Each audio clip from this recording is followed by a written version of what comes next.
నవరసంబులుకు నాట్య మయూరియై మూల శబ్దంబుల మోక్షహంస. నవరసంబులుకు నాట్య మయూరియై మూల శబ్దంబుల మోక్షహంస. పరమ పవిత్రమౌ పరమాత్మ గీతయే నేడు నాట్యం బాడుచుండెగనుమా. పరమ పవిత్రమౌ పరమాత్మ గీతయే నేడు నాట్యం బాడుచుండెగనుమ. మునిరతనార్యులు మోదిల్లు శిష్యుండు, మునిరతనార్యులు మోదిల్లు శిష్యుండు సహజాచలుని కంఠ శబ్దరీతి. అజ్ఞానతిమిరంబులంతంబుజేయ అనాదిబోధను వినుము ఆర్యులార. అజ్ఞానతిమిరంబులంతంబుజేయ అనాదిబోధను వినుము ఆర్యులార. వినుము ఆర్యులార. తెలిపే జ్ఞానేశ్వరుల్ గీతన్ దివ్య రీతి. తెలిపే జ్ఞానేశ్వరుల్ గీతన్ దివ్య రీతి. ఆణిముత్యమీ గ్రంథము అచలులార. ఆణిముత్యమీ గ్రంథము అచలులార. ఆదరించిరి గీతను అచల ఋషులు గురుని వాక్కుగా గ్రహించి గురుతుగనుడు. ఆదరించిరి గీతను అచల ఋషులు గురుని వాక్కుగా గ్రహించి గురుతుగనుడు.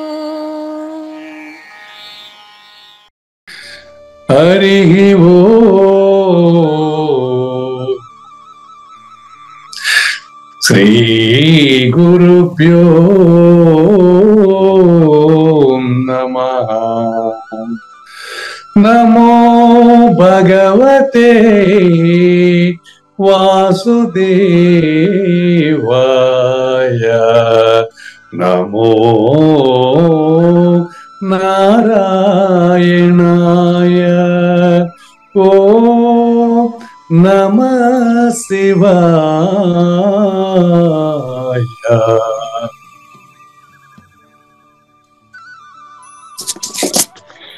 ఈ గీత జ్ఞానగిన కార్యక్రమం మొదలై నిన్నటికి 1031 రోజు అయిందండి. ఈ రోజు 1032వ రోజు. ఈ గీత జ్ఞానగిన కార్యక్రమం సంకల్పించి నిర్వహిస్తున్న శ్రీ విద్యాసాగర్ గురువు గారికి, శ్రీ వెంకటేశ్వర గురువు గారికి శ్రోతలందరి తరపున ధన్యవాదాలు, వందనాలు. ఈనాటి కార్యక్రమంలో పాల్గొన్న ఆత్మస్వరూపులైన శ్రోతలందరికీ కైవల్యాశ్రమం తరపున, అలాగే శ్రీ శివరామ దీక్షితుల వారి అచల యూట్యూబ్ ఛానల్ తరపున హృదయపూర్వక స్వాగతం, వందనాలు తెలుపుతూ గురుదేవులు సహజాచల రాజయోగి శ్రీ పూజారి వెంకటేశ్వర గురువు గారిని కార్యక్రమం ఆరంభించమని కోరుతున్నానండి.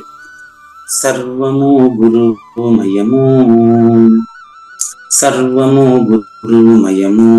భవరోగ వైద్యుడతడని తెలియుము. సకల విద్యల నిలయము దక్షిణామూర్తి అతడని తెలియుము. మూగవాణి మాటను, ఈ మూగవాణి మాటను శ్రోతలు కోటలు దాటింతురు. గురుకృపా సిద్ధితోనే నేనెంత ఆనందముందినానో. నిజయోగి శ్రీకృష్ణుడు నిజ భక్తుడైనట్టి అర్జునుడు. వీరి సంవాదామృతం జనుల రమణ పాలిట అమృతం. వేద వ్యాసుడు దీనిని జనుల ఎద వికసించునట్లుగాను మహాభారతమందున వెలిగించే కోటి సూర్యుల వెలుగుతో నిత్య సత్య శాశ్వతమైన పరిపూర్ణంలో ఈ లేఖనే జరుగుతున్నట్లుగా మనకు తెలియబడుతున్న పవిత్రమైన శ్రీమద్ భగవద్గీత జ్ఞానేశ్వరీయ జ్ఞానయజ్ఞంలో ఇవాళ 1032వ రోజు, అంటే 2023 డిసెంబర్ 30వ తేదీన మనము 18వ అధ్యాయంలో తామస కర్త గురించి ఇంకా పూర్తిగా తెలుసుకోకముందే శిష్యునికి ఒక హెచ్చరిక చేస్తున్నారు. ఆ హెచ్చరిక చేస్తున్నటువంటి 155వ కందపద్యంతో శ్రోతలందరికీ సాదర స్వాగత సుమంజలి. శ్రీ గురుభ్యో నమః. శ్రీమద్భాగవత కృష్ణదేశిక ప్రభులు రచించిన 292 కందార్థ దరువులు సంపూర్ణంగా జ్ఞానయజ్ఞంలో రోజుకొకటి చొప్పున వ్యాఖ్యానించబడిన విషయం శ్రోతలకు విదితమే. ఈ కందార్థ దరువులను రచించిన 19 సంవత్సరాల వరకు అవి ముద్రణకు నోచుకోలేదని, వాటిలోని నిగూఢ భావాలను మరింత స్పష్టం చేస్తూ రచయిత క్షరాక్షరోపాధి ద్వయదోషరహిత పరమతత్వ కందములు 261 రచించారని, తదుపరి సద్గురు శుభాశీస్సులతో ఈ రెండూ కలిపి ఒకే పుస్తకంగా ముద్రించారని పెద్దలు చెప్పగా విన్నాం. పుస్తకం ఇప్పుడు మన భక్తులతో చాలా మంది దగ్గర ఉంది. ఈ కందపద్యాలు భగవద్గీతకు ఉత్తర గీత వలె సద్గురు భక్తులకు కందార్థ దరువులలోని ఎన్నో సమస్యలకు సమాధానమై విలసిల్లుతోంది. ఎంతో ఉపయోగకరమైనటువంటి ఈ కందపద్యాలను రోజుకు ఒక్కొక్కటి చొప్పున వివరించాలని అడిగిన ప్రత్యక్ష శ్రోతల కోరిక మేరకు జ్ఞానయజ్ఞంలో శ్రీకృష్ణ పరమాత్మ సందేశానికి ముందే ప్రతిరోజు కృష్ణ ప్రభువుల దర్శనం మహద్భాగ్యంగా భావిస్తూ ముందుకు వెళదామా? అందరి మాటల కురికే విందుకు నా మాట నమ్ముము, ఇది చాలును. ఈ అందరు లేని బయలుగని అందున నీలేమి నెరిగి అరిగితే సరిరా. అరిగితే అంటే నువ్వు లేనని నువ్వు తెలుసుకుంటే అని అర్థం. నా మాట నమ్మనాయన, అందరి మాట వెనకాల పోతావు ఎందుకు? నా మాట నమ్మితే చాలు. ఇప్పుడు 1032 రోజులుగా ఇక్కడ జ్ఞానయజ్ఞం జరుగుతా ఉంది. కానీ నాకు వేరే వాళ్ళు కొంతమంది ఫోన్ చేసి వాళ్ళు అటు చెప్తారు ఏం చేయాలండి, వీళ్ళు ఎటు చెప్తారు ఏం చేయాలండి, అదే నన్ను ఎందుకు అడుగుతారు ఎంత అని కృష్ణ ప్రభువులు అనేది. ఇంకా నన్ను అడగబాకండి. షణ్మతములు ఉన్నాయి, అద్వైతంలో అటు చెప్పారండి, ఆచరణలో ఇటు చెప్పారండి, అందరు లేదు నాయన.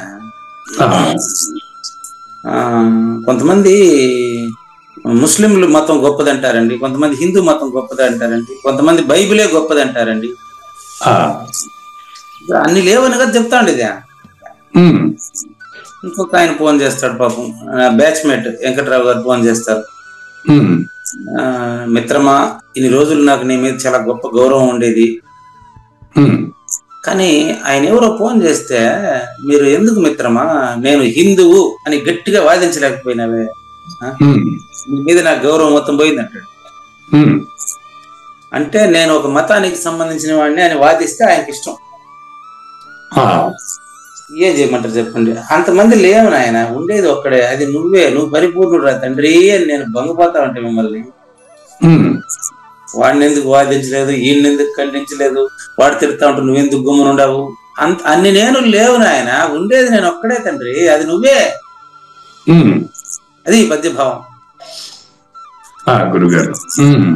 మరన్న భ్రాంతి రహిత విధానం కావాలా, నీకు మత విధానం కావాలా?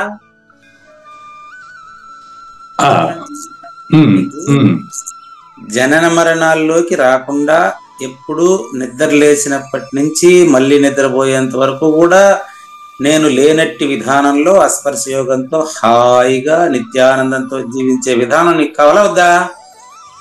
ఉండాలి. అప్పుడు నాది ఒకటే ఇను. నాదంటే ఇక్కడ అచల పరిపూర్ణ గురుమూర్తి ఒకటి చెప్పిందే ఇను. ఎట్టండి భిన్న భిన్న మార్గాలు ఉన్నాయి కదా. అప్పుడేమో శంకరులు ఏమో తక్కువ, జ్ఞానేశ్వరి తక్కువ, కృష్ణ పరమాత్మ తక్కువ, రమణ మహర్షి తక్కువ, అంతమంది లేరు నాయన. వాళ్ళందరూ కూడా నేనే తండ్రి.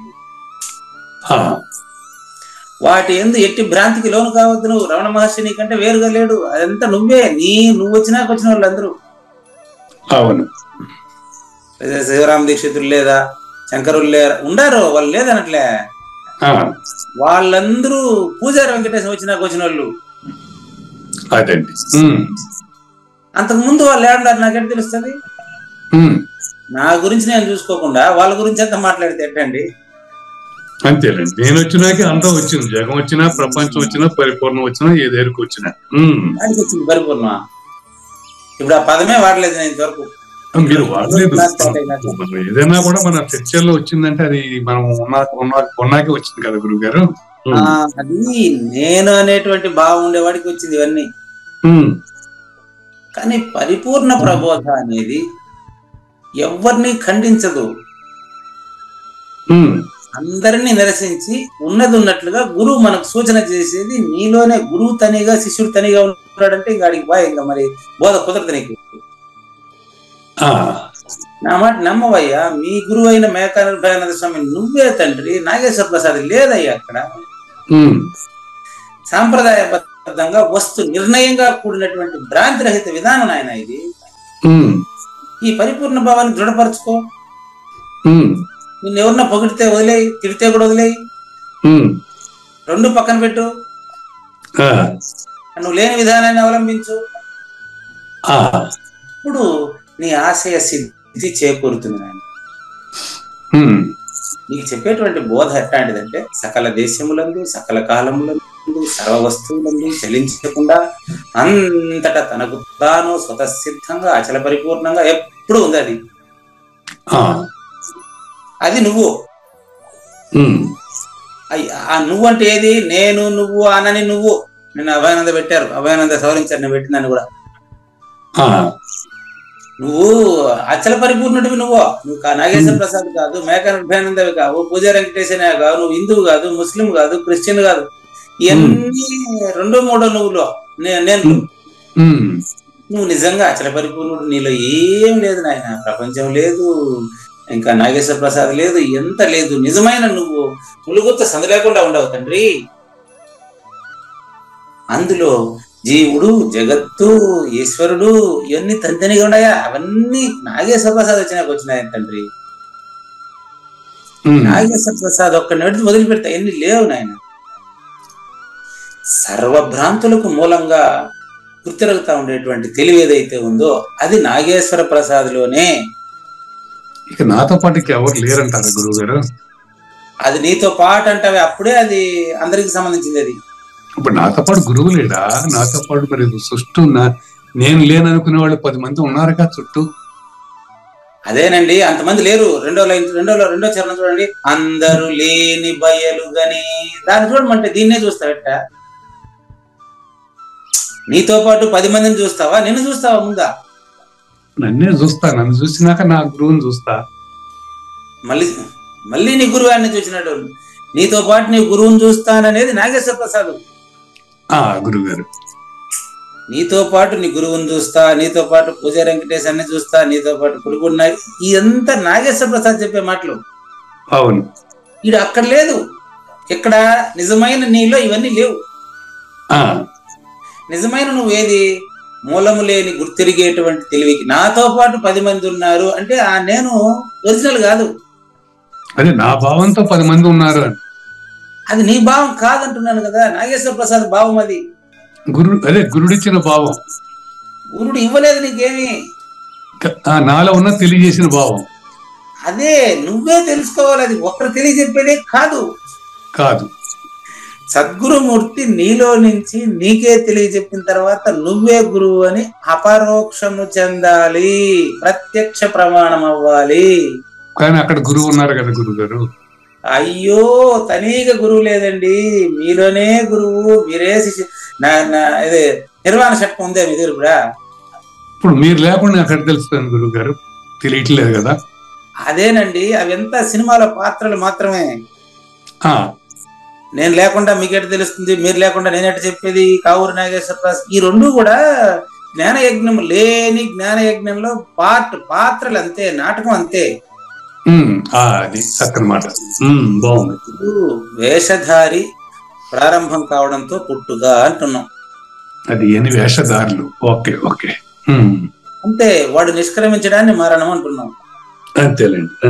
మధ్యలో నేను జ్ఞానయజ్ఞం చెప్పేస్తున్నాను, నువ్వు వింటా ఉండవు. నాకు ఎంతమంది వీళ్ళు 45 మంది ఇప్పుడు వింటా ఉండారు, నేను చెప్పేస్తా ఉండ, ఏదో ఉద్ధరించేస్తాను. ఎంత ఉట్టి మాటలు. సర్వము గురుమయమని చెప్పాను మీకు, మొగోని మాట అని చెప్పా, లేకనే జరుగుతున్నట్లు తెలియబడుతున్నా అని చెప్పా. సో ఇన్ని పాత్రలు అంటే పాత్రలు ఉన్నాయి కదా గురుగారు. అన్ని పాత్రలు రామాయణంలో అన్ని పాత్రలు కూడా కేవలం వాల్మీకి మైండ్ లో నుంచి కల్పించి రాసిందే. రాముడు రావణాసురుడికి 10 తలకాయలున్నాయా? లేవు. మరి ఈ పాత్రలన్నీ ఎవరి కోసం గురుగారు? మన కోసమే కదా. ఎవరి కోసము అనేటువంటి నేను ఏదైతే ఉందో అది డూప్లికేట్ అండి. అది ఎవరి కోసం అని క్వశ్చన్ వేస్తున్నావు అంటే నీకంటే ఏరే వాళ్ళు ఉన్నట్టు మీరు ఫీల్ అవుతున్నారు. అవును, అందుకని మీకు అట్లా అనిపిస్తుంది. కరెక్ట్. అది అనిపించడం ఒకటే. మట్టి నుంచి 10 కుండలైనాయి, 2 పగిలినాయి, 8 ఉన్నాయి, ఇదంతా నేను చెప్పే మాటలు, మట్టి చెప్పదు. కరెక్ట్. ఆ విధంగా మీరుగానే ఉన్నారు. మీరు ఎప్పుడు నాగేశ్వర ప్రసాద్ అవలేదు. సూచన, అచల పరిపూర్ణ సూచన ఇది. ఎట్టా మూలముగా తెలియబడుతుంది. ఏది నాకేదో ఉంది అనేది నువ్వు భ్రాంతికి సంబంధించినది. అందుకే నేను మీకు క్లియర్ గా నీడను వీడు నిజాన్ని చూడు అని చెప్పేసి చూడలే మీరు. నీడను వీడు నిజాన్ని చూడు, అందరూ లేని బయలు గని అచల పరిపూర్ణాన్ని చూసి. రూమ్ లో చీకటి, ఆ రూమ్ లో చీకటి, 4 రూముల్లో చీకటి ఉందండి. 4 రూములకి 4 లైట్లు వేసుకోవాలా, నేను ఏర్పాటు చేసుకున్నావు. అయితే అవును, మా ఇంట్లో 4 రూముల్లో చీకటి ఉందంటే 4 గదులుగానే ఇల్లు ఒకటే.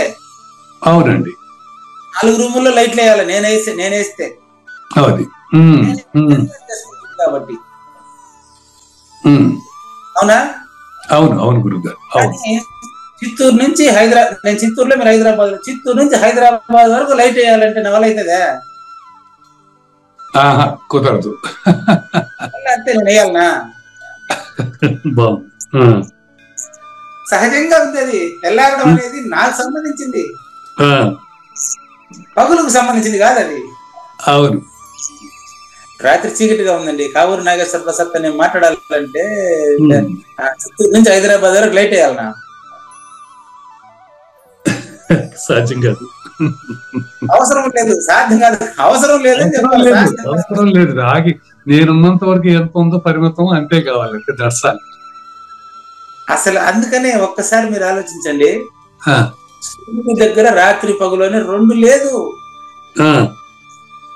రాత్రి పగులు 2 పూజారి వెంకటేశం వచ్చినాక అనుభవించినట్టు తెలుస్తా ఉంటుంది. అంతేనండి.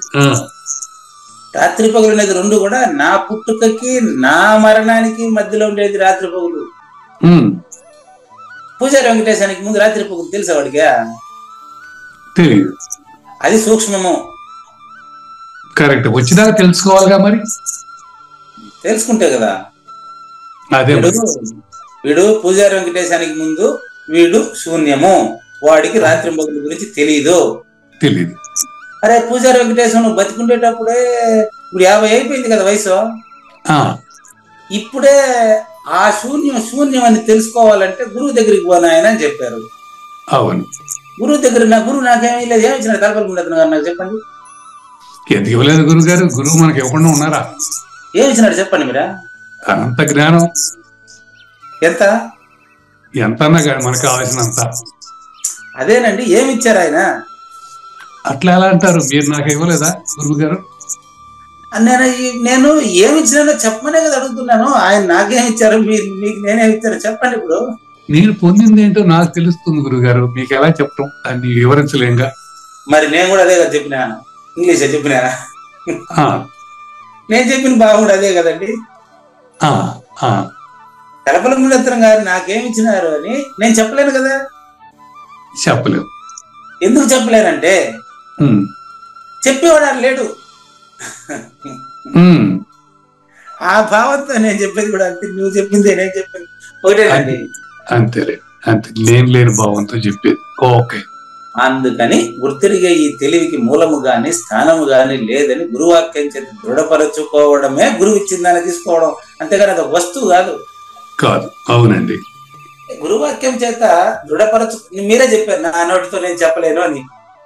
అవునండి, అదే సూత్రమయ్యా. నవాగచ్చతి నో మనస నచ్చతి, కంటితో చూసేది కాదు, అది నోటితో చెప్పేది కాదు, మాట మనసు అక్కడికి చేరదు. అదే భగవంతుడు, అదే పరిపూర్ణం, అదే ఉంది అందులో. వీడు లేడు. ఆ భగవంతుడు నువ్వు ప్రభు, నువ్వే ప్రభు, నువ్వే నాయన భగవంతుడు, అందులో నాకు స్థానం లేదయ్యా అని చెప్తా ఉండానేమే. ఇది ఒక పాత్ర, అదొక పాత్ర, ఈ 2 పక్కన పెట్టి చూడు.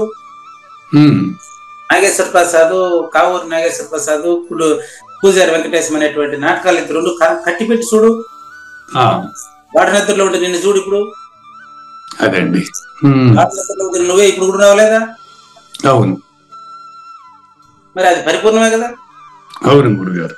కనుక నువ్వు పరిపూర్ణుడు, నువ్వు నీ నిజ రూపము అచల పరిపూర్ణము. నీ నిజ రూపము నేను నువ్వు అనపడి వింటున్నటువంటి శబ్దం చేస్తున్నటువంటి నువ్వు కాదు. నువ్వు అచల పరిపూర్ణుడివి, నువ్వు అచల పరిపూర్ణమే. ఈ భావం నీకు దృఢమైతే భావం లాస్ట్. అందరి మాటలకు వెనకాల పోబాకు. కలపలరత్న గారు తనిగా, మేకానర్ భయానంద తనిగా, మళ్ళీ మీరు తనిగా, నేను తనిగా, నేను మీకు ఇచ్చింది తనిగా, మీరు నా దగ్గర తీసుకుంది తనిగా, ఇన్ని మాటలు వద్దు. నా మాట ఒకటి నమ్ము చాలు. ఇంతమంది లేనటువంటి బయలును చూసి ఆ బయలు నువ్వేనని తెలిసి అందులో రెండో మూడో నేను అనేటువంటి అబద్ధపు గుర్తు యొక్క లేమిని ఎరిగితే సరిరా. రా రా అంటే ఆ స్పర్శ యోగానికి రా, ఎరిగితే సరే అంతే. మళ్ళీ నేను పోయినాను, నాకు అర్థమైంది, నాకు పరిపూర్ణం తెలిసిపోయింది అనే దానికి లేదు. అంతే, వెరీ సింపుల్. ఇంకా చిన్న విషయానికి ఎందుకు ఇబ్బంది పడతామంటే రచయితకు ధన్యవాదాలు తెలియజేస్తూ తామస కట్ట నాలో ఉండడం వల్ల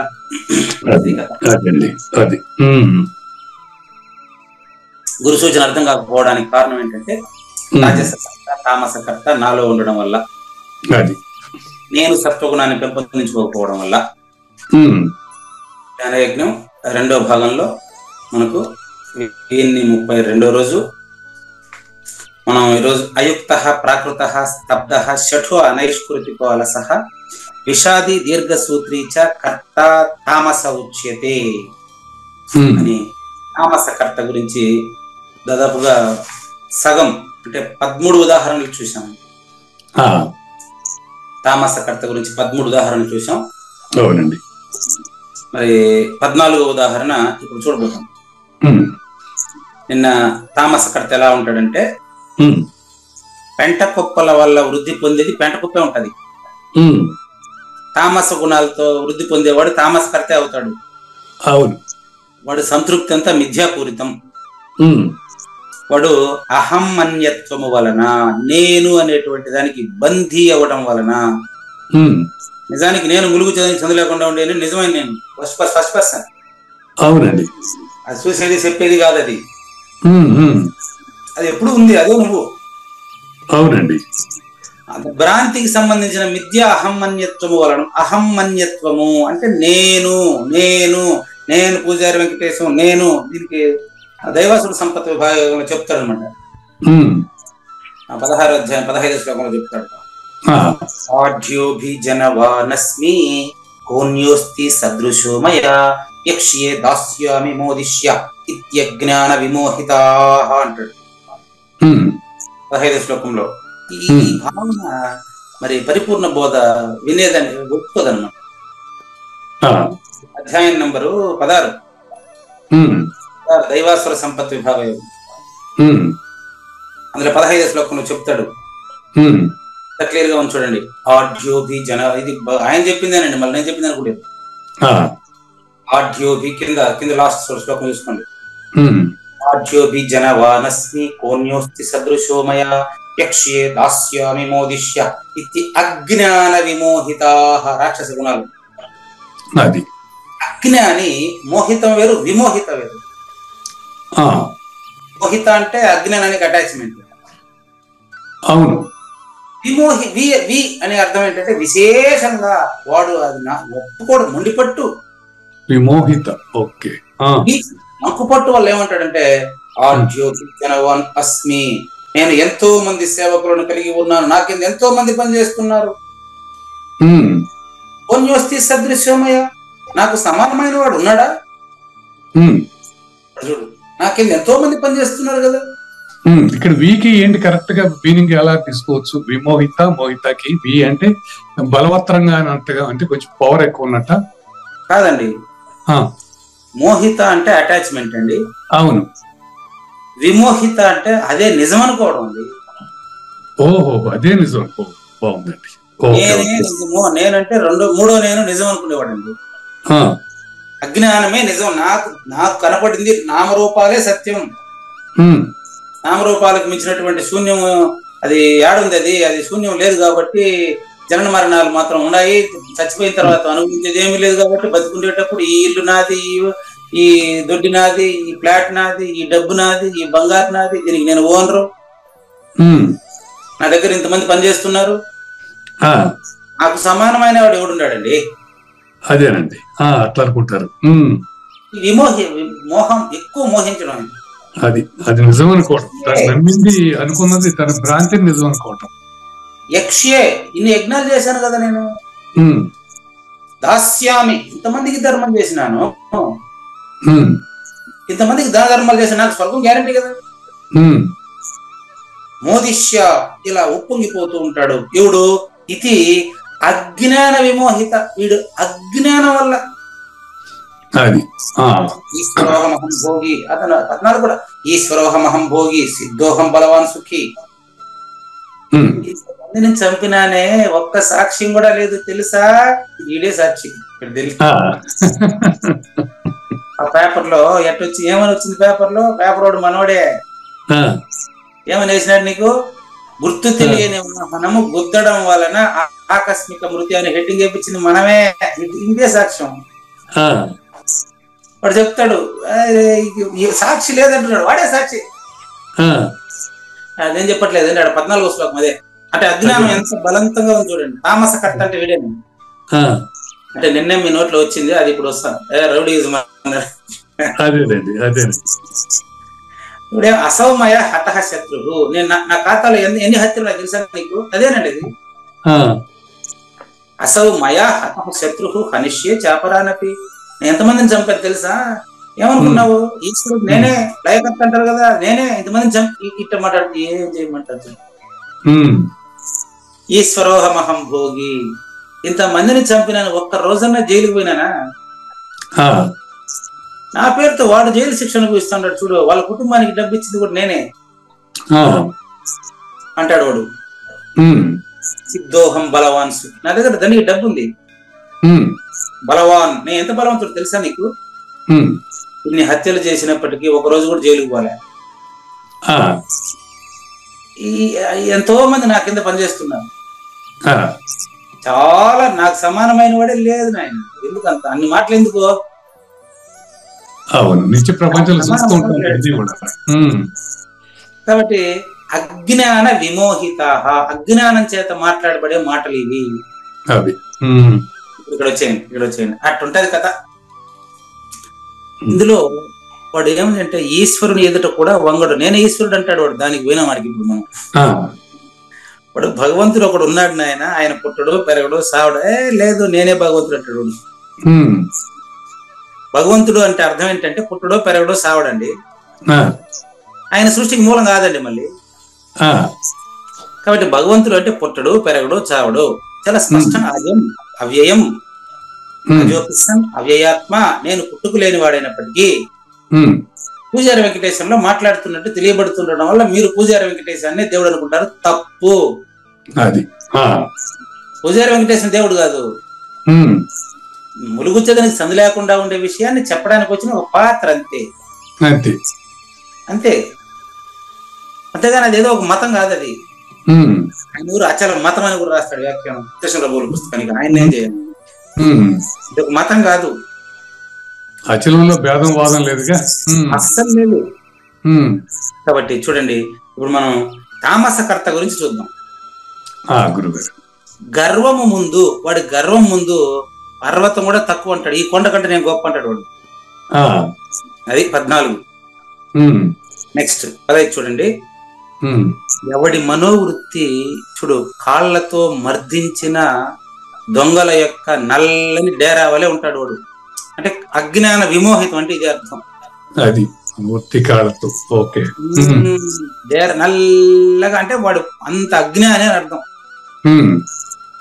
వాడు కూడా ఆకాశ స్వరూపుడే, మంచి దైవాంశ సంభూతులే, కానీ వాడికి తెలియడం లేదు అజ్ఞానం వల్ల. ఏం చేయాలి? వానికి 15వ ఎగ్జాంపుల్ నేను చెప్పలేనే. అయ్యో ఎవడి సూప్ అయితే బజార్ను కూర్చొని వేస్య సూప్ ఎట్లుంటది అట్లుంటది అంటే వాడి సూప్. బజార్ను కూర్చొని వేస్య నుంచి ఎరువు తెచ్చుకున్న సూప్ లాగా ఉంటది వాడి సూప్. ఇది జ్ఞానేశ్వరి రాశారండి. 16 సారాంశం ఏంటంటే 17 ఎవని శరీరం అయితే కపటముతోనే నిర్మించబడింది, దొంగ బుద్ధులతోనే నిర్మించబడింది వాడు తామస్కర్త. అది తామస్కర్తలో కపటం ఉంటుంది. కపటం మూర్తిభవించిన కపటం. వాడి జీవనము జోదగాండ్ల కేంద్ర స్థానము.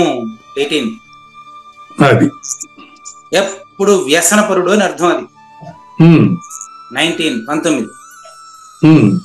ఎవరి దర్శనమును వాడిని చూడడమే మహాపాపంగా భావిస్తాం. అటువంటి వాడు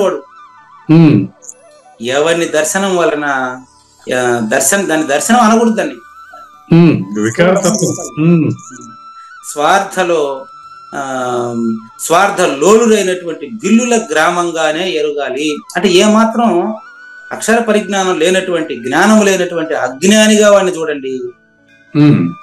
ఇందువలన నెంబర్ 20 ఇందువలన ఎవని మార్గము ఎన్నడును ఎవడును పోరాదు. అంటే ఎవ్వరూ కూడా అటువంటి ప్రవర్తన కలిగి ఉండకూడదు అనేటటువంటి నీచమైన ప్రవృత్తి కలిగి ఉండేవాడు తామస్కర్త. నెక్స్ట్ 21 ఇతరుల సత్కృత్యములు ఎవని మనస్సును ములుకుల వలె బాధించునో వాడు తామసకర్త. అది మాటలతో బాధిస్తాడు వేరే వాడిని. నాయన ఇట్లా నడుచుకుంటే నువ్వు మంచిగా ఉంటావురా అంటే అసలు పట్టించుకోడు వాడు. నాకు వినపడదు కనపడదు అంతే. 22 ఇతరుల మంచి పనులు కూడా ఎవరి చిక్కుల్లో పడి ఉప్పుతో కలిసినందువల్ల పాలు తాగరాని అయిపోతాయి. అట్లా కొంతమంది మంచి పని చేస్తే కూడా అందులో ఆ టీంలో వీడుంటే ఆ టీం అంతా చెడ్డ పేరు వస్తుంది. నలుగురు కలిసి ఉండేటప్పుడు, నలుగురు ఫ్రెండ్స్ ఉండేటప్పుడు ఒకటి తప్పు చేస్తే వాళ్ళ స్నేహితులు కాబట్టి వీళ్ళకి కూడా బాధలు వస్తాయి. అంటే పాలలో కానీ ఉప్పు పడితే పాలు మొత్తం చెడిపోతుంది. అట్టంటోడు ఇతరులకు కూడా బాధ. నెక్స్ట్ 23 ఇప్పుడు అగ్గిలో పడితే చల్లగా ఉండే పదార్థం కూడా మండి నిప్పు వలె అయిపోతుంది. అవును. అగ్గి బాగా మండినప్పుడు చూసుకోండి, చితిని అంటే శవాన్ని కాల్చేదానికి అప్పటికప్పుడు కొట్టిన చింత కట్టె, పచ్చి కట్టె వాడతారు ఎక్కువసేపు మండాలని. మామూలుగా కట్టె ఎండిన తర్వాతనే మండుతుంది. కానీ పచ్చి కట్టెలు కూడా ఎక్కువ వేడి ఉండేటప్పుడు పచ్చి కట్టెలు కూడా అదే ఎండి మండుతుంది. అంటే పచ్చి కట్టె వేస్తే కూడా మండుతుంది అనమాట అగ్గిలో. అది అట్లా చల్లగా ఉండే పదార్థం కూడా మండి నిప్పు వలె అయిపోతుంది. ఆ విధంగా నెంబర్ 24 ఇది. నెక్స్ట్ మంచి ఆహారము కూడా శరీరంలో ప్రవేశిస్తే మలమైపోతుంది కదా. ఇప్పుడు ఉదాహరణ ఎలా పెట్టాడు చూడండి. మంచి ఏదన్నా తిను తెల్లారి కట్టే అవుతుంది అది. అట్టంటోడు వాడికి ఎన్ని మాటలన్నా చెప్పు,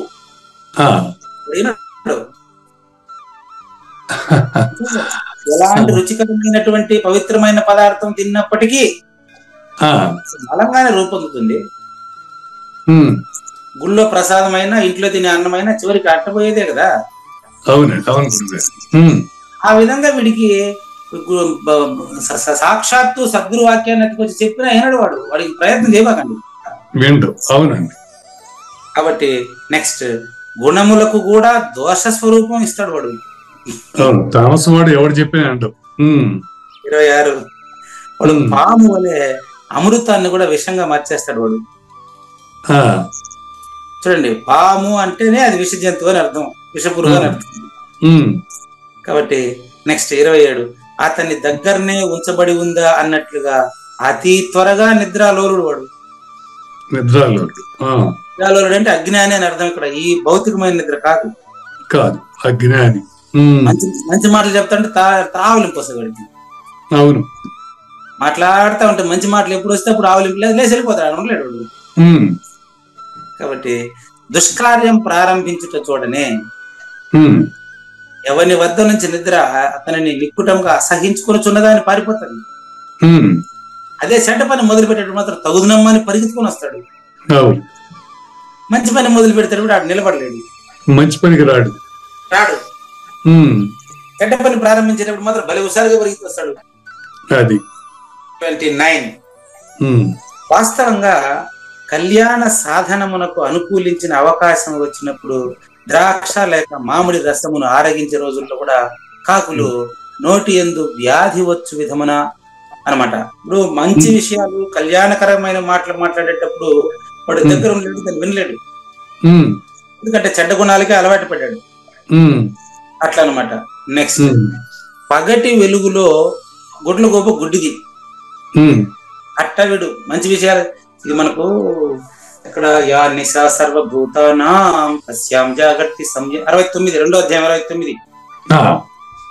యా నిశా సర్వభూతానాం తస్యాం జాగర్తి సంయమి యస్యాం జాగ్రతి భూతాని సా నిశా పశ్యతు మునేహే అంటాడు. అంటే చూడండి, నిశ అంటే చీకటి అండి. సర్వభూతాలకు ఏదైతే చీకటో అది అచల పరిపూర్ణుడికి పగలండి. అచల పరిపూర్ణుడికి ఏదైతే చీకటో అది అజ్ఞానికి పగలండి.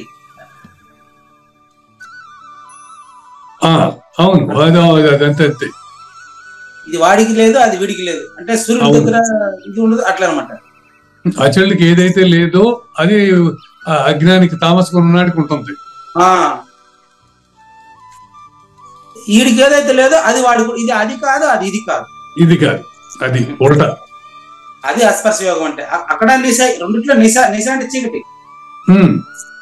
అన్ని ప్రాణులకి ఏదైతే చీకటో, అన్ని ప్రాణులకి అంటే 84 లక్షల జీవరాశులుగా భావించేటువంటి అజ్ఞానం ఏదైతే ఉందో అది అచల పరిపూర్ణుడికి లేదు. అది అచలుడు ఎగనెస్ట్ సచలుడు అనొచ్చు కదా గురుగారు. ఆయన పరిపూర్ణుడు, సంయమి.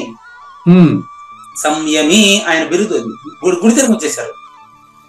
సంయమి, సచలుడు, అచలుడు. సంయమి అంటే జాగ్రత్త. ఆ అచల పరిపూర్ణుడు మిగతా జంతువులు మిగతా ప్రాణులు ఉండేటు ఏం లేదు, పంచ విషయాలకు అతీతంగా ఉంటాడు అంతే. శబ్దస్పర్శ రూపరసగంధాలకు అతీతుడు పరిపూర్ణుడు. అది ఆ విషయంలో యస్యాం, ఏ విషయంలోనైతే సృష్టి విషయంలోనే యస్యాం జాగ్రత్త భూతాన్ని, సృష్టి విషయంలో జగత్తు నిజము అని ఏదైతే అనుకుంటుందో, మిగతా వాళ్ళు శబ్దస్పర్శ రూపరసగంధాలకు లోనైనటువంటి వాళ్ళు ఏదైతే ప్రపంచం నిజమనుకుంటారో అది సా నిశా పశ్యతో, దాన్ని చీకటిగా చూస్తాడు వాడు. అందుకని మూగోడు మాట. ఇప్పుడు నేను మాట్లాడిన ప్రతి మాట గురువు గారు పలికించిందని మీరే అన్నారు కదా. నేను ఎంతసేపు క్వశ్చన్ చేసినప్పటికీ మా గురువు గారు నాకేం నేర్పారు, నేను మీకేం నేర్పారు చెప్పబోయా కొంచెం చెప్పని చెప్పిన. ఎన్నిసార్లు క్వశ్చన్ చేసి చెప్పండి, ఇప్పుడు చూద్దాం. నేను మీకేం నేర్పాను మీరు చెప్పండి. అది ఒక్క మాటలో మనం చెప్పలేము. అది కానీ మీరు నాకేం నేర్పారో చెప్తా. నేను బోధించేటువంటి బోధన కత్తికి పదును పెంచారు. ప్రపంచంలో ఎలా ప్రశ్నిస్తారో నేర్పారు నాకు మీరు. కాబట్టి ఏ విషయంలోనైతే అచల పరిపూర్ణుడు మెలకువగా ఉంటాడో ఆ విషయంలో మిగతా వారికి రాత్రి. ఏ విషయంలోనైతే ప్రాపంచిక వ్యవహారాలు ఉంటాయో అది అచల పరిపూర్ణుడికి రాత్రి. అంతే గురుగారు. ఇక్కడ ఎందుకు చెప్పాల్సి వచ్చేయండి, ఇక్కడికి వచ్చేయండి. ఆ విషయం ఇక్కడ పగలు ఈ బలి వచ్చింది. ఇది 30వ ఎగ్జాంపుల్ అండి. పట్ట పగలు గుడ్ల గోప గుడ్డిదిగా ఉంటది. గుడ్ల పట్ట పగలు గుడ్డి, అంతేనా కాదా? అంతే గురుగారు. గుడ్ల గోప ఇప్పుడు మీరు ఎలా ఉన్నారు అంటే అంత చీకటిగా ఉంది అంటుంది అది. పట్ట పగల్లో కూర్చోబెట్టి గుడ్ల గోపుని అడిగితే ఏమండి గుడ్ల గోపు గారు మీ పరిస్థితి ఇప్పుడు ఎలా ఉందంటే ముందు వెళ్తురావని చెప్తాను అంటుంది అది. ఉండేది పగల్లోనే, ఉండేది పగల్లో, అది దానికి పడదు అంతే. ఇప్పుడు ఇక్కడ చిన్న ప్రాబ్లం వస్తుంది. సూర్యుడు చీకటిని పోగొడుతున్నాడు, మరి ఇక్కడ ఈ గుడ్ల గోపుకి మరి చీకటిని ఎవరు పోగొడుతున్నట్టు? మీరే అన్నారు కదండి, చీకటే వెలుగైంది గుడ్ల గోపుకి. అది కూడా ఆన్సర్ మీరే చెప్పేశారు. ఇప్పుడు అంటే సూర్యుడి ప్రభావం గుడ్ల గోపు మీద లేదంటారా? అది కూడా మీరే చెప్తున్నారు. ఆన్సరే అది, క్వశ్చన్ కాదు. సూర్యుడి ప్రభావము గుడ్ల గోప మీద లేదు, ఎందుకంటే దాని పుట్టుక అలాంటిది. దానికి వెళ్తురు ఆటోమేటిక్ దాని క్రియేషన్ అంట. ఓకే. దాని కర్మ, దాని అంతే, దాన్ని ఏం చేయలేము మనం. అజ్ఞానం ఏం చేస్తామో చెప్పండి. కానీ అది చీకట్లో చూడగలిగే గొప్ప శక్తి దానికి ఉంది. అది కూడా గొప్ప శక్తి అంటారా? ఇప్పుడు మీరు ఇంకొక ఉదాహరణ చెప్పేస్తాం, మీకేమనుకోనంటే మీరు మరి పగల్లో మనం చూసినట్టు కాదంటారా? అని మీరు అంటే మీరు దిగేశారు ఇక్కడికి. అయితే ఒక పని చేయండి, ఇసుకలో తైలం తీసేయండి. తీయలేం. అంటే ఒక ఉదాహరణ అండి, అది ఉదాహరణ చేసినారే మీరు. అది కరెక్టే, ఉదాహరణ. దాని గురించి నేను అంటలేదు, చెప్తున్నాను. గుడ్లగూబ యొక్క గుడ్లగూబ చీకటిలో చూడడం గొప్ప విశేషంగా ఇక్కడ వర్ణించకూడదు. వర్ణించకూడదు, చీకటి అంశం పక్కన వెళ్ళిపోతుంది కదా. మనకు తామసకర్త అంటే ఎలా ఉంటాడు, అచల పరిపూర్ణ ఎందుకు తెలుసుకోవడానికి సబ్జెక్ట్ కదా. అంతే. అది గుడ్లగూబకి ఈ శక్తి ఎట్టొచ్చింది అది కాదు అక్కడ సమస్య. పాముకి ఆ శక్తి ఎట్టొచ్చింది ఇదంతా కాదు సమస్య. గుడ్లగూబ పగులు గుడ్డిది, జ్ఞాన విషయంలో తామసకర్త గుడ్డోడు అని పోలిక. దానికి అన్వయం అంతేనండి. నింద్య కర్మను చేయవలసిందిగా చెప్తే అప్పుడు అతనిలో బద్ధకం ఉండదు. నిషిద్ధ కర్మ చేయడానికి పరిగెత్తాడు వాడు, ముందు అందరికంటే ముందు పరిగెత్తాడు నిషిద్ధ కర్మ. ఓకే. అప్పుడు అతనికి సోమరితనం ఆడికి పోయిందో తెలియదు. నెంబర్ 32, సముద్ర ఉదరంలో ఎప్పుడు ఉదాహరణలు మాత్రమే ఇవి. అంతేనండి. సముద్రం కింద ఎప్పుడు బడబాగ్ని ఉంటుంది, గురిగింజ కింద ఎప్పుడు నలుపు ఉంటుంది. ఇట్లా నేను కూడా ఎన్ని ఉదాహరణలు చెప్తాను. ఇప్పటికి ఆడే ఎక్కువ చెప్పింది, మళ్ళీ ఎందుకు చెప్పేది ఇంకేంటే.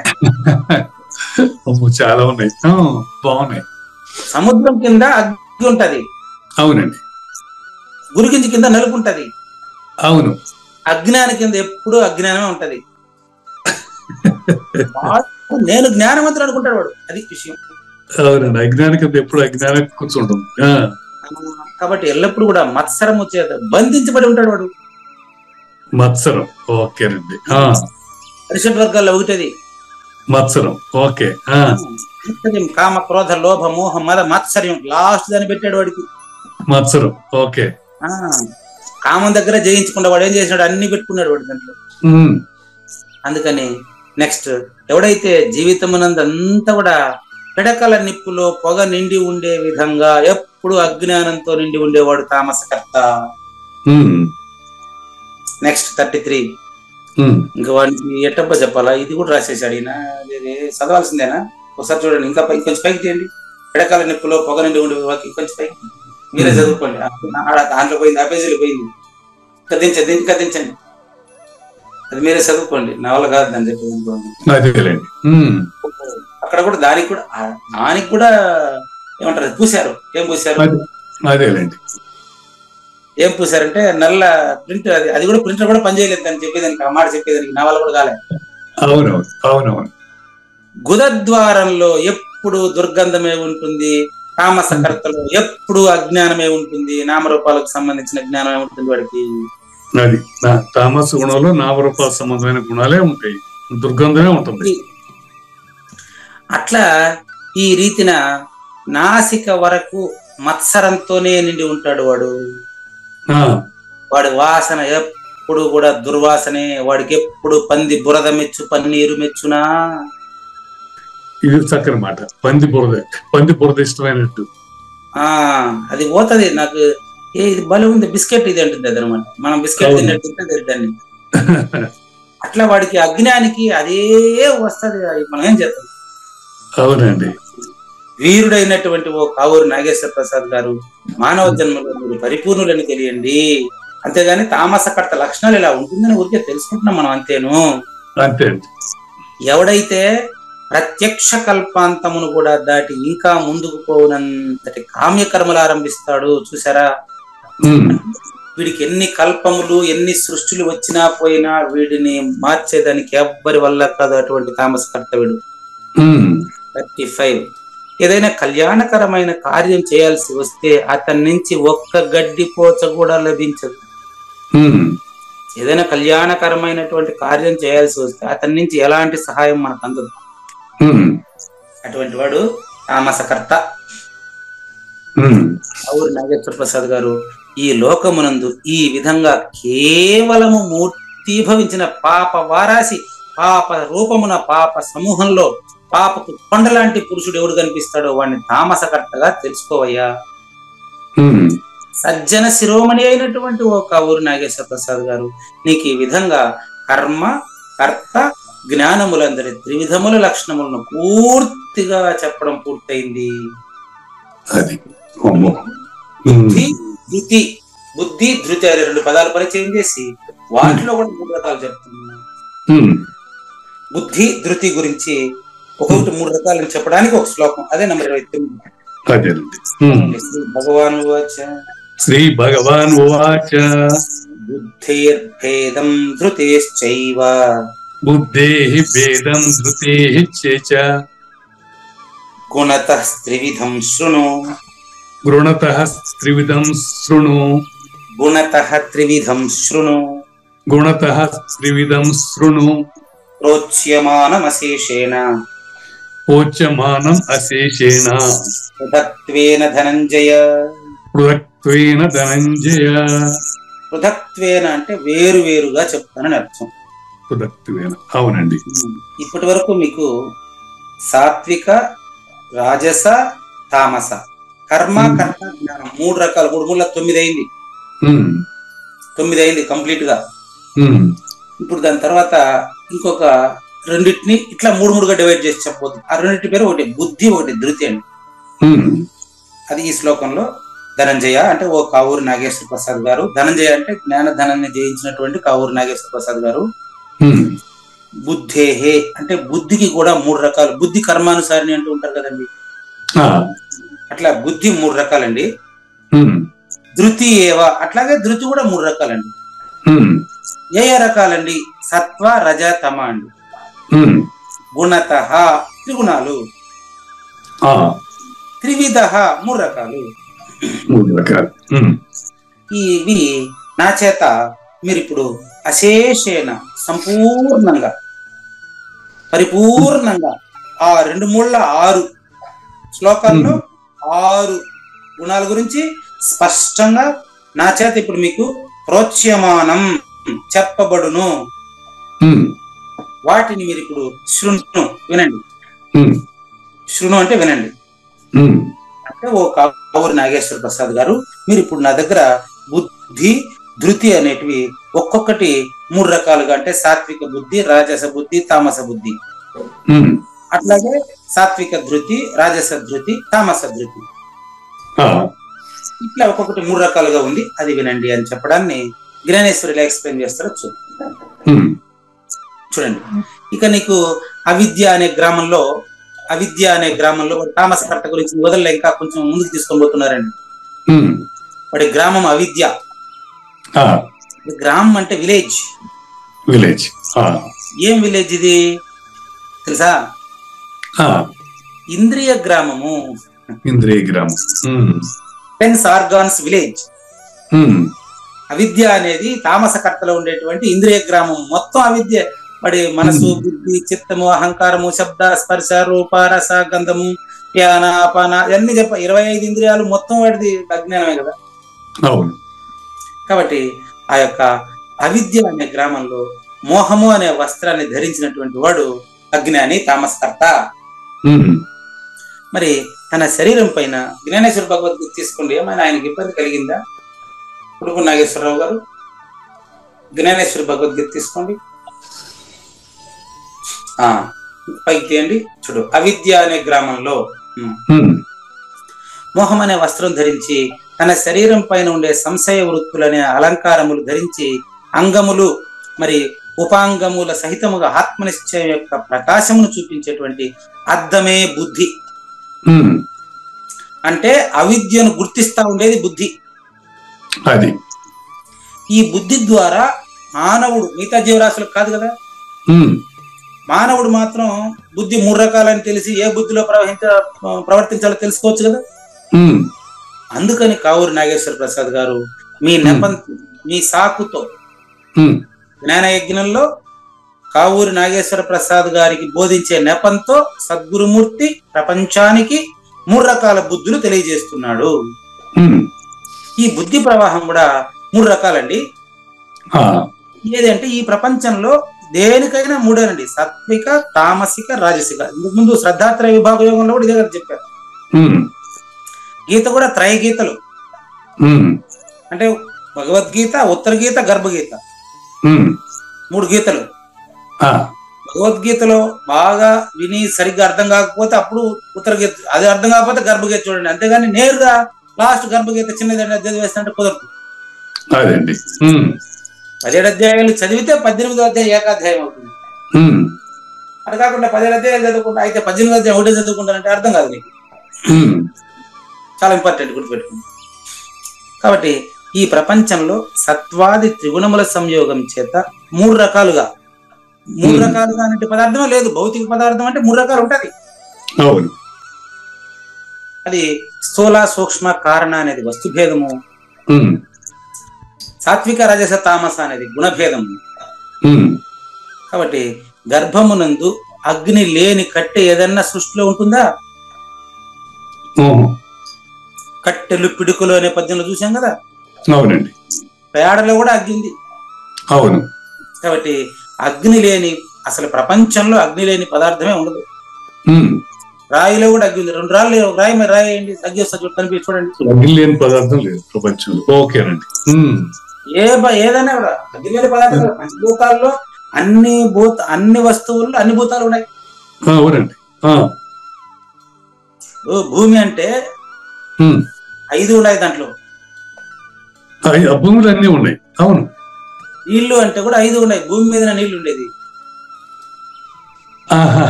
Right right. Okay okay. నీళ్ళలోనే భూమి ఉండేది. అది అంతే. ఉమ్, అట్లా.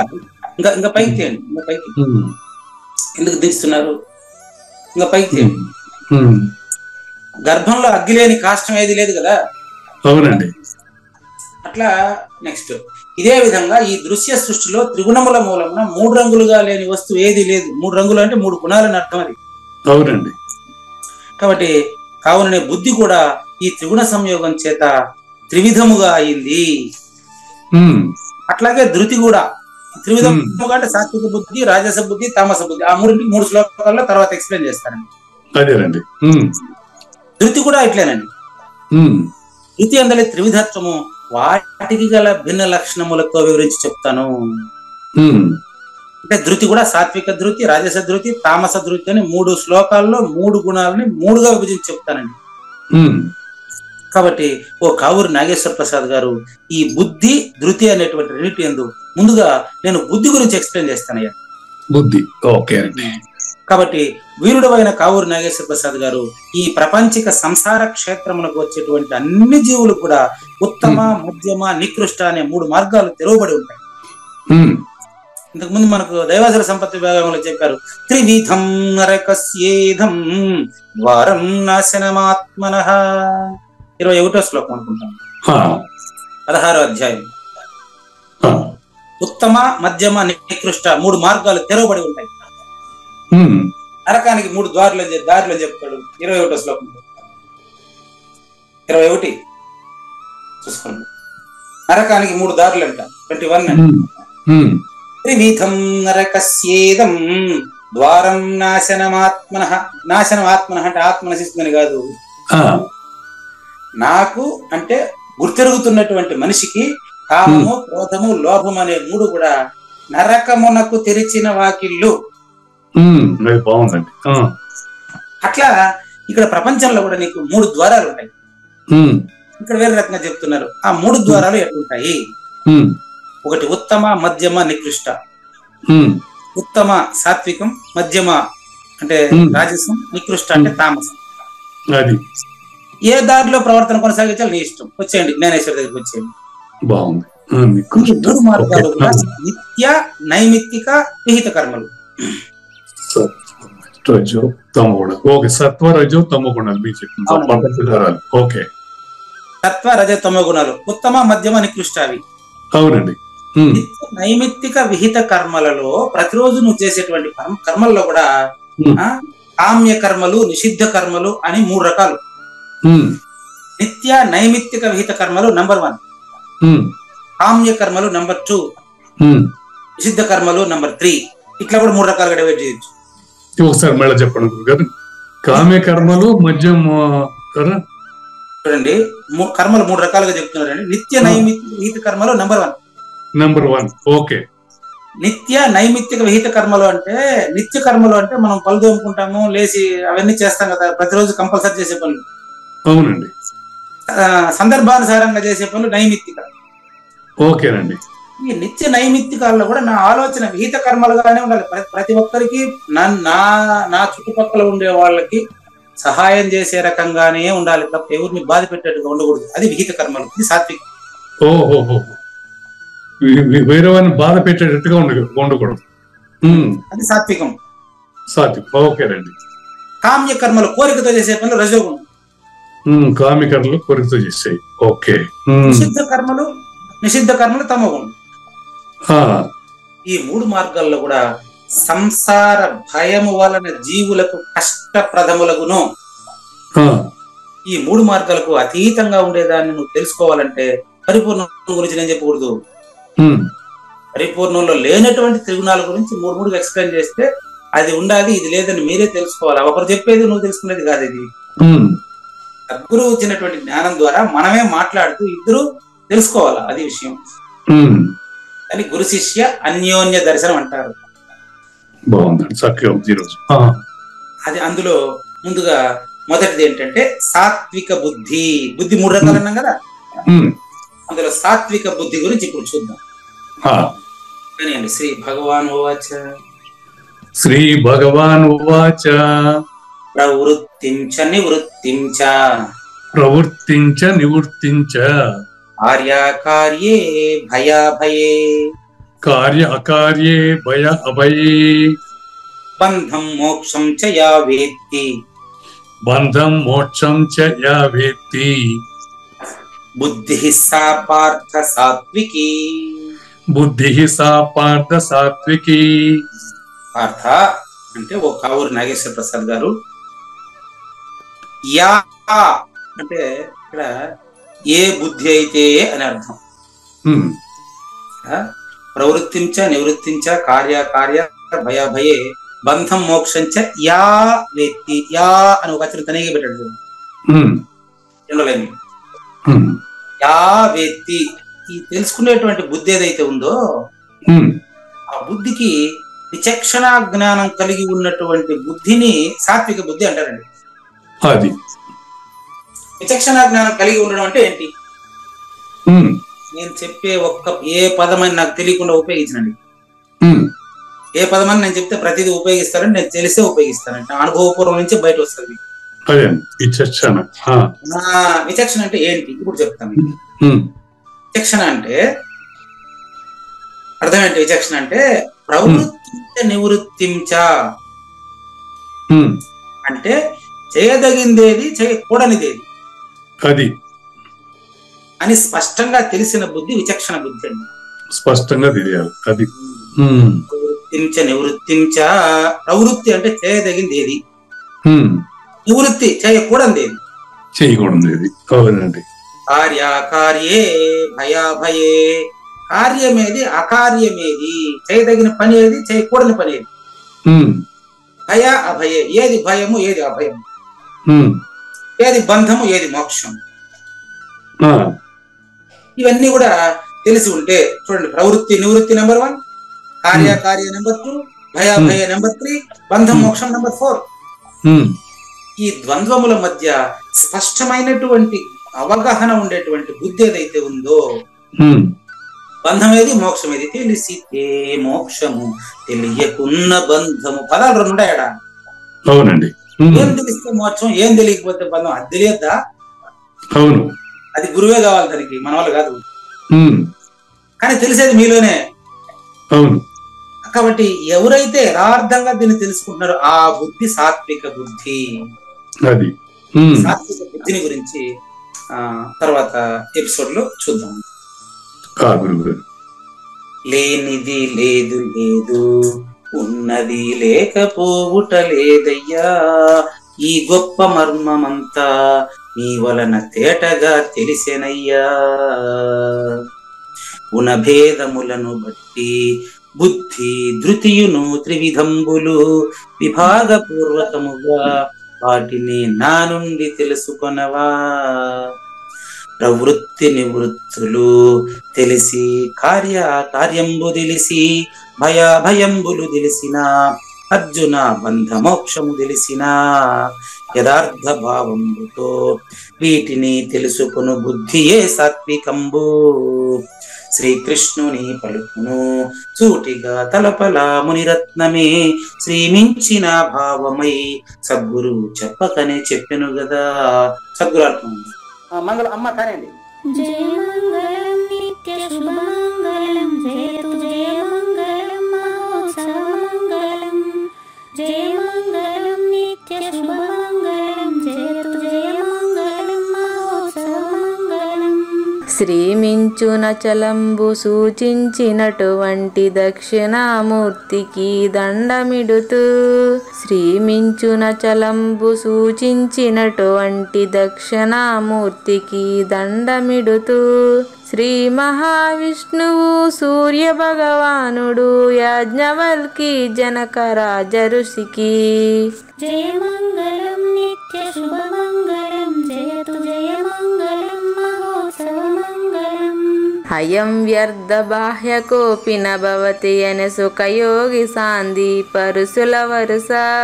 అయం వ్యర్థ బాహ్య కోపిన భవతి అనే సుఖయోగి సాంది పరుసుల వరుస. దీనినే శ్రీకృష్ణ పరమాత్మ వద్దనే ఎరిగరిగిన ఉద్ధవార్జునులకు. జయ మంగళం నిత్య శుభమంగళం జయతు జయ మంగళం మహోత్సవ మంగళం. శ్రీ అల్లమా ప్రభు బసవేశ్వరుండును బ్రహ్మానంద రామానంద స్వామి. శ్రీ అల్లమా ప్రభు బసవేశ్వరుండును బ్రహ్మానంద రామానంద స్వామి. నవరసాలు లిఖించు నాట్యమయూరిగా గీతను మలచిన జ్ఞానేశ్వరులకు. జయ మంగళం నిత్య శుభమంగళం జయతు జయ మంగళం మహోత్సవ మంగళం. కబీరు దాసుడు సహజానంద గురుడు రామావధూతయు రాజితముగా. కబీరు దాసుడు సహజానంద గురుడు రామావధూతయు రాజితముగా. అంబికా శివయోగి శ్రీవేమన నిరంజన వెంకయ్య తిరువెంగళార్యులకును. జయ మంగళం నిత్య శుభమంగళం జయతు జయ మంగళం మహోత్సవ మంగళం. శ్రీ బృహద్వాశిష్ట సిద్ధాంతమును చేసి జనన మరణ భ్రాంతి జడుపు బాపి. శ్రీ బృహద్వాశిష్ట సిద్ధాంతమును చేసి జనన మరణ భ్రాంతి జడుపు బాపి. అచల సాంప్రదాయమవనిలో నెలకొలిపి అందించినట్టి శివరాములకును. జయ మంగళం నిత్య శుభమంగళం జయతు జయ మంగళం మహోత్సవ మంగళం. మెప్పైన బోధల తిప్పలు బాపిన అప్పయ్య మంత్రియు అచల గురులు. మెప్పైన బోధల తిప్పలు బాపిన అప్పయ్య మంత్రియు అచల గురులు. పరశురామ సీతారామ స్వామి ప్రభులు నరసింహయోగి గురువర్యులకును. జయ మంగళం నిత్య శుభమంగళం జయతు జయ మంగళం మహోత్సవ మంగళం. కంద కందార్థముల నందించి బృందముకు రంది పాపిన కృష్ణ ప్రభువునకును. కంద కందార్థముల నందించి బృందముకు రంది బాపిన కృష్ణ ప్రభువునకును. పలుకులా కందనిది పరబయలు ఇది అని పలికిన ఫీల్కాన లక్ష్మణునకు. జయ మంగళం నిత్య శుభమంగళం జయతు జయ మంగళం మహోత్సవ మంగళం. ఫీల్కాన లక్ష్మణుల ప్రియ శిష్యవర్యుండు అవధూతయని పేరావనియందు. ఫీల్కాన లక్ష్మణుల ప్రియ శిష్యవర్యుండు అవధూతయని పేరావనియందు. పాఠాలు నేర్పించి పీఠాలు ఏర్పరచి శంఖ బాపిన పలికెన వెంకటేశ్వర వదూతకు. జయమంగళం నిత్య శుభమంగళం జయతు జయమంగళం మహోత్సవమంగళం. బట్టబయలున ఎరుక పుట్టనే లేదని బాలాజీ సింగు ఈ కీలు తెలిపే. బట్టబయలున ఎరుక పుట్టనే లేదని బాలాజీ సింగు ఈ కీలు తెలిపే. మూలమూలేనట్టు ఎరుకేమి లేదని తెలియజెప్పిన మునిరత్నమార్యులకును. జయమంగళం నిత్య శుభమంగళం జయతు జయమంగళం మహోత్సవమంగళం. నరస్వప్నము వంటి సురస్వప్నమిది అని పరిపూర్ణ దర్శినిని ప్రకటపరచి. నరస్వప్నము వంటి సురస్వప్నమిది అని పరిపూర్ణ దర్శినిని ప్రకటపరచి. సహజాచల రాజయోగి సద్గురు కృపచ సాంప్రదాయక గురుల సరసన జేరే. జయమంగళం నిత్య శుభమంగళం జయతు జయమంగళం మహోత్సవమంగళం. నిష్కల్మషానంద నిజ గురుని శిష్యుండు లింగమూర్తి లిపిని పొందుపరచి. నిష్కల్మషానంద నిజ గురుని శిష్యుండు లింగమూర్తి లిపిని పొందుపరచి. కార్వేటి నగరము పురవాసుడైనట్టి పూజారి వెంకటేశునకంకితం విధి. జయమంగళం నిత్య శుభమంగళం జయతు జయమంగళం మహోత్సవమంగళం. జయమంగళం నిత్య శుభమంగళం జయతు జయమంగళం మహోత్సవమంగళం. జై సద్గురు ప్రభు మహారాజ్ కి జై. జై గురుదేవ్ అండి. శ్రోతలందరి తరపున వెంకటేశ్వర గురువు గారికి ధన్యవాదాలు చెప్తూ శాంతి మంత్రం. పూర్ణమదః పూర్ణమిదం పూర్ణాత్ పూర్ణముదచ్యతే పూర్ణస్య పూర్ణమాదాయ పూర్ణమేవ అవశిష్యతే. ఓం తత్సత్. ఓం శాంతి శాంతి శాంతి. హరి ఓం. న తద్భాసయతే సూర్యో న శశాంకో న పావకః యద్గత్వా న నివర్తంతే తద్ధామ పరమం మమ.